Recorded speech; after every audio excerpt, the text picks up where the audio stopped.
उत्तरकाल post modern periods किस मूल भारतीय राजवंश ने अपने शासकों के चित्र वाले सिक्के जारी किए थे? राइट ऑप्शन सी हो जाएगा सातवाहन वंश। दिए गए विकल्पों में से कौन सा कथन सही नहीं है? राइट ऑप्शन डी हो जाएगा चरक गौतम बुद्ध ने निजी चिकित्सक थे। चरक गौतम बुद्ध के निजी चिकित्सक थे, ये सही नहीं है। बौद्ध धर्म ग्रंथ पाली भाषा में लिखे गए थे, ये सही है। बौद्ध गौतम बुद्ध का जन्म स्थान नेपाल में है, ये भी सही है। उपगुप्त ने अशोक को बौद्ध धर्म अपनाने के लिए प्रेरित किया था। उपगुप्त ने अशोक को बौद्ध धर्म अपनाने के लिए प्रेरित किया था। तो ये 3 ऑप्शन सही हैं, चौथा ऑप्शन रॉन्ग है। कनिष्क किस वंश से संबंधित थे? कनिष्क किस वंश से संबंधित थे? राइट ऑप्शन सी हो जाएगा कुषाण। कनिष्क कुषाण वंश का सबसे प्रतापी शासक था। इसने 78 ईस्वी अपना राज्यारोहण किया। कनिष्क डैश डैश वंश का सम्राट था। राइट ऑप्शन बी हो जाएगा कुषाण। शक वंश आरंभ हुआ था, कब आरंभ हुआ था? सन 78 ईस्वी में। कुषाण राजाओं में सबसे मशहूर डैश डैश थे जो कुषाण राजवंश में तीसरे शासक थे। राइट ऑप्शन डी हो जाएगा कनिष्क। ईसा पूर्व डैश डैश शताब्दी की शुरुआत में कुषाणों ने भारत की उत्तर पश्चिम सीमा पर अपना अधिकार स्थापित किया था। राइट ऑप्शन सी हो जाएगा पहली।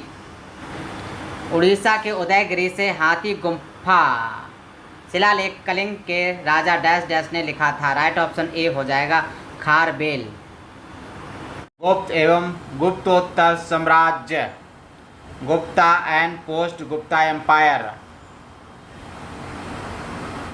प्रयाग प्रशस्ति, जिसे इलाहाबाद स्तंभ शिलालेख के रूप में भी जाना जाता है, हमें डैश डैश की उपलब्धियों के बारे में जानकारी प्रदान करता है। राइट ऑप्शन डी हो जाएगा समुद्रगुप्त। हर्षवर्धन निम्नलिखित में से किस वंश से संबंधित था? राइट ऑप्शन ए हो जाएगा पुष्पभूति वंश से संबंधित था। रवि कीर्ति का ऐहोल शिलालेख पुलकेशिन द्वितीय की डैश डैश पर विजय के बारे में विस्तार से वर्णन करता है। राइट ऑप्शन डी हो जाएगा हर्ष। निम्नलिखित में से कौन हर्षवर्धन के शासनकाल में भारत आया था? राइट ऑप्शन ए हो जाएगा जुआनजांग ह्वेनसांग। शासकों का शासनकाल राजदूत विदेशी यात्री हर्षवर्धन, ह्वेनसांग, चंद्रगुप्त द्वितीय, फायान, मोहम्मद बिन तुगलक, इब्न बतूता, महमूद गजनबी, अल बरूनी, मार बर्मन, कुलशेखर, मार्को पोलो।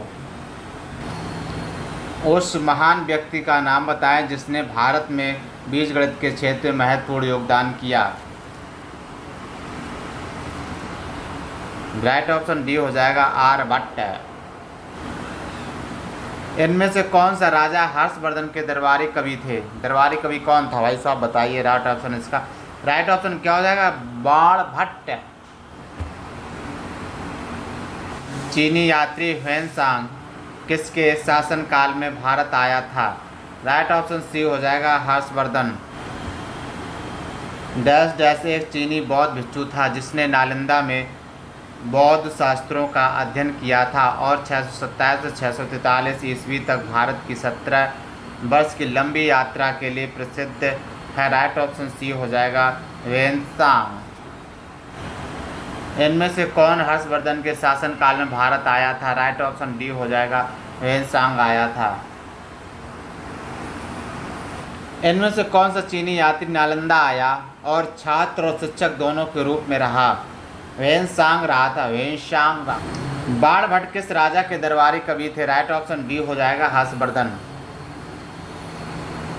निम्नलिखित में से कौन चंद्रगुप्त द्वितीय के 9 रत्नों में से एक है? राइट ऑप्शन ए हो जाएगा बरहामेहर। इनमें से किसे भारत के नेपोलियन के नाम से जाना जाता है? राइट ऑप्शन बी हो जाएगा समुद्रगुप्त। प्राचीन भारतीय इतिहास के सबसे महत्वपूर्ण शासकों में से एक चंद्रगुप्त द्वितीय की पुत्री का नाम बताएं।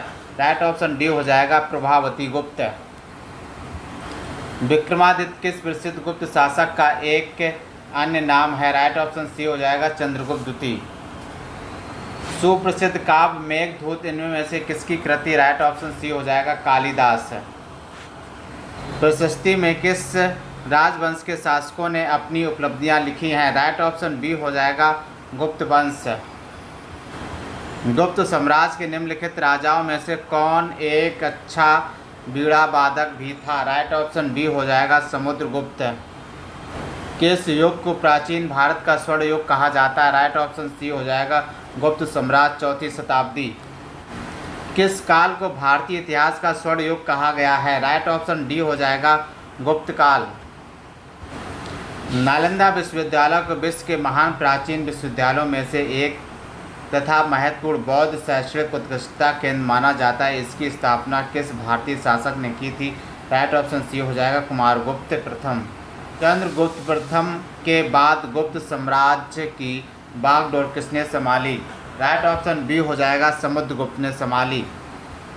हर्षवर्धन की मृत्यु के बाद प्रतिहार पाल एवं राष्ट्रकूट वंश के राजाओं ने डैश डैश पर आधिपत्य प्राप्त करने के लिए दूसरे के साथ युद्ध किया?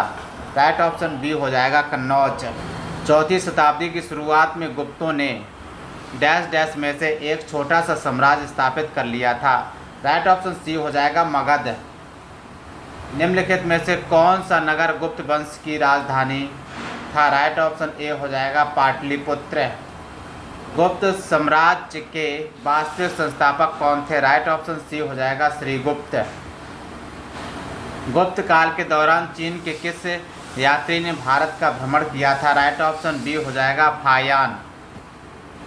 हर्षवर्धन के राजसभा कवि कौन थे? राइट ऑप्शन बी हो जाएगा बाणभट्ट। हर्ष की मृत्यु के बाद 7वीं शताब्दी के आसपास डैश डैश प्रभुत्व में आए और उनके काल को भारत के अंधे युग के रूप में जाना जाता है या माना जाता है? राइट ऑप्शन ए हो जाएगा राजपूत। चंद्रगुप्त द्वितीय ने गुप्त साम्राज्य का डैश डैश ईस्वी में गुजरात तक विस्तार कर लिया था? राइट ऑप्शन डी हो जाएगा 390। चीनी यात्री इत्संग डैश डैश में 3 वर्ष ठहर कर संस्कृत सीखा था? राइट ऑप्शन ए हो जाएगा ताम्रलिपि।